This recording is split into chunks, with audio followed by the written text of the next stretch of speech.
Syndicate ভাঙতে ও চাঁদাবাজি নিয়ন্ত্রণে সরকারের ব্যর্থতা স্বীকার করে নিলেন অর্থ উপদেষ্টা ডক্টর সালেউদ্দিন আহমেদ। সচিবালয়ে তিনি বলেন, অন্তর্বর্তী সরকার ব্যবসায়ী সিন্ডিকেট ভাঙতে পারেনি, তবে রিজার্ভ বেড়ে 18 বিলিয়ন থেকে দাঁড়িয়েছে 30 বিলিয়ন ডলারে।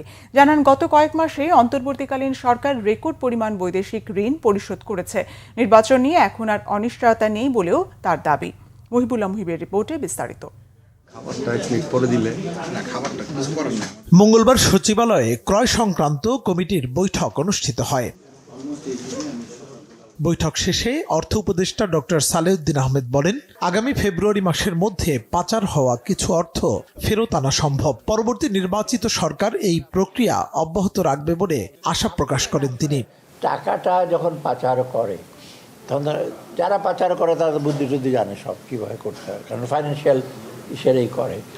কিন্তু এটা আনতে হলে একটু সময় প্রসেসটা, তবে কিছু তো অগ্রসর হয়েছে। আপনার কোথায় যেন একটা আমি আর্টিকেল দেখলাম যে না একটু গতি হয়।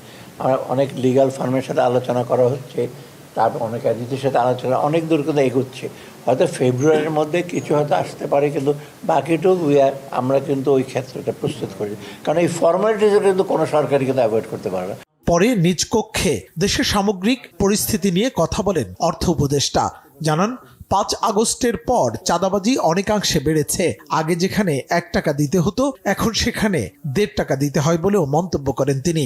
চাঁদাবাজি বেড়েছে না হলেও কিন্তু ইনসিডেন্ট বা চাঁদাবাজির প্রকোপ সেটা খুব কমেছে না, বরং যেহেতু এখন অনেক রকম ইন্টারেস্ট, আমার মনে হয় কিছুটা প্রকোপটা একটু বেড়ে গেছে। মানে আগে 1 টাকা হলেও তো এখন 1.5 টাকা লাগবে, 2 টাকা দিতে হবে।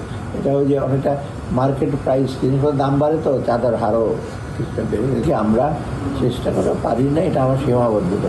ইচ্ছা ফেলুর মানে চেষ্টা করার পর যদি না পারি তখন হলে আমাদের সেই সেন্সে আমাদের অ্যাটেম্পটা ইচ্ছা হয় না, কারণ আমরা তো চেষ্টা ত্রুটি তো করি না। নির্বাচন নিয়ে সব অনিশ্চয়তা কেটে গেছে উল্লেখ করে সালাউদ্দিন আহমেদ বলেন, রাজনৈতিক সরকার দায়িত্ব নেয়ার পর আবারও ফিরে যাবেন শিক্ষকতায়। একটু মুহিবুল্লাহ মুহিব, বাংলা ভিশন, ঢাকা।